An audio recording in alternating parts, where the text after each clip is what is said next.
divine.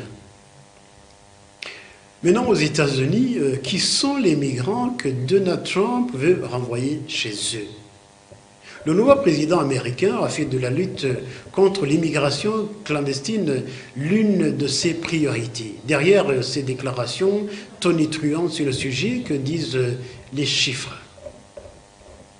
Entre 11 et 14 millions d'immigrés clandestins vivraient aujourd'hui sur le territoire américain. En une semaine, le Mexique a reçu 4094 migrants déportés des États-Unis, la grande majorité étant des Mexicains et des Mexicaines, a fait savoir ce lundi 27 janvier Claudia Sheinbaum, la présidente du pays. Il n'en fallait pas plus pour que le clan trumpiste se targue des bienfaits de l'arrivée au pouvoir de son héros. Qu'importe si ces chiffres ne sont pas inhabituels, ils ne représentent pas une augmentation exceptionnelle du nombre de migrants expulsés. En effet pointé la chef de l'État mexicaine. Reste que depuis son investiture, le 20 janvier dernier, le 47e président des États-Unis multiplie les sorties médiatiques sur la lutte qu'il mène contre l'immigration clandestine. Une partie de ces premiers décrets ont déjà permis de déclarer l'état d'urgence à la frontière sud du pays et de supprimer CBP One, l'application mobile servant à déposer une demande d'asile développée sous le mandat de Joe Biden. Par ailleurs, Donald Trump communique régulièrement sur les avions de migrants en situation irrégulière envoyés vers les pays d'Amérique du Sud et qui sont déjà à l'origine d'incidents diplomatiques. Ce dimanche, la Colombie, qui avait d'abord refusé d'accueillir des centaines de migrants déportés par les États-Unis, a dû faire marche arrière sous la menace de sanctions douanières prohibitives. 3 à 4% de la population américaine totale, le nombre d'immigrés clandestins dans un pays, est par nature difficile à comptabiliser précisément. D'après les estimations réalisées par les ONG et les groupes de réflexion américains, il y aurait entre 11 et 14 millions d'immigrés clandestins aux États-Unis aujourd'hui, soit environ un quart du nombre de résidents américains nés à l'étranger et 3 à 4% de la population américaine totale. Ce sont ces sans-papiers qui sont aujourd'hui directement visés par la rhétorique trumpiste.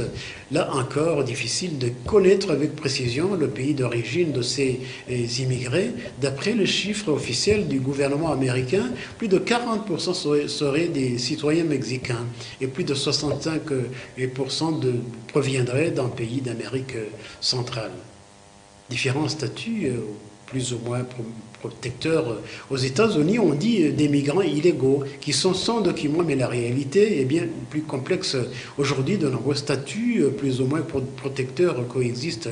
Il y a d'abord ceux qui attendent l'examen de leur demande d'asile. Sous le mandat précédent, le gouvernement avait autorisé ces derniers à rester sur le territoire américain le temps que leur dossier soit étudié, mais leur nombre a été multiplié par 2 entre le mois de juin 2022 et la fin de l'année 2023.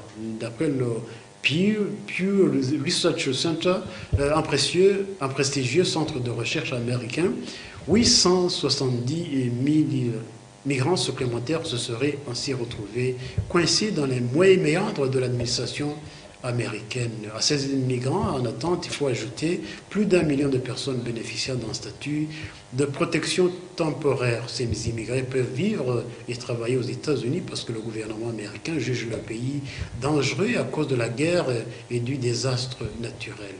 Les ressortissants de certains pays comme le Nicaragua, le Myanmar et la Syrie bénéficient d'un tel statut depuis des décennies, mais sous Joe Biden, l'administration a étendu le nombre des nationalités éligibles à ce statut intermédiaire. Des Ukrainiens, des Afghans, des Cubains, des Haïtiens bénéficient aujourd'hui de ce statut. Le New York Times a rapporté ce mercredi que l'administration Trump avait donné la prolongation du statut de protection temporelle dont bénéficient plus de 600 000 Vénézuéliens qui les protègent d'une expulsion. C'était les titres que nous avons développés. Voici les titres qu'on a développés. Sœur Immaculée, Maria a publié un livre, Urugo Rwiza Nijuru.